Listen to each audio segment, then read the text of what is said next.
One of the biggest concepts you need to know for microeconomics is absolute advantage and comparative advantage.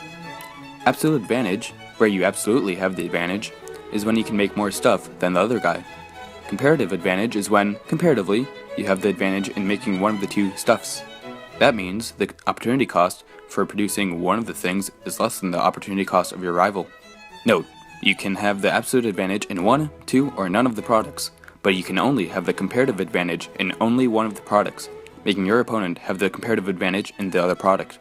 So let's say that you, by some miracle, have some authority over international trade in your country, and instead of trying to help or care for your people, you are faced with a more pressing problem. Your country of Jorgia, named for their beautiful leader, and located on the middlest part of this place, only produces two things, fidget spinners and Rubik's Cubes, which coincidentally, the only other country of Omerica, found over here, also produces. Now, in this post-apocalyptic nightmare, both of these goods are in high demand, but it's tough to compete for production. So let's look at their daily production rates. Warning, please remain calm. We realize these numbers may be too exciting for some of our viewers, who we remind are responsible for their own safety.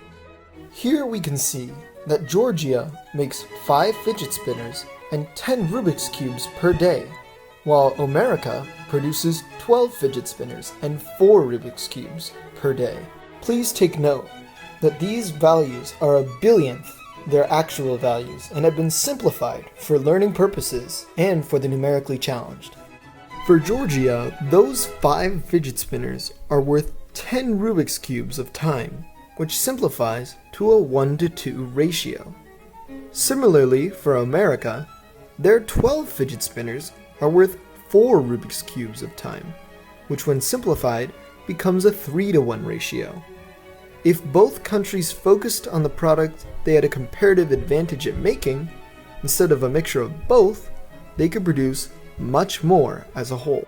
In order to prove this, let's see what would happen if each country tried to produce everything they wanted by themselves.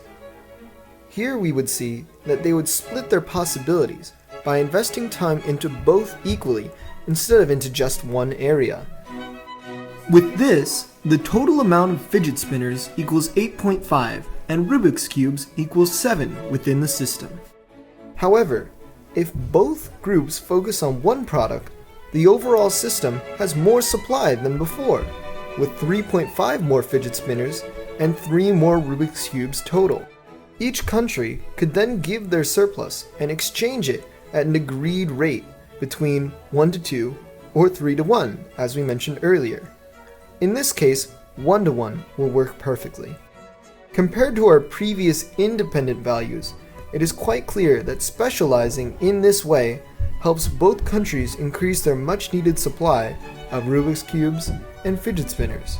Looking at our finds, here's an accurate representation of how both countries could come to an agreement in order to increase their supply of both products. Hey, says Georgia, what if we want to have both fidget spinners and Rubik's Cubes, but a lot of them? So they go over to America and say, hey, give us more stuff for us to use. Okay, says America, ignoring Georgia. Well, since you're good at making fidget spinners and I'm good at making Rubik's Cubes, what if we give you our surplus stuff for your surplus stuff, and we can specialize? Okay, maybe, says America, but only if it is a fair trade. Of course it will, says Georgia, maybe lying. This allows them to increase their consumption by trading rather than having to produce everything themselves.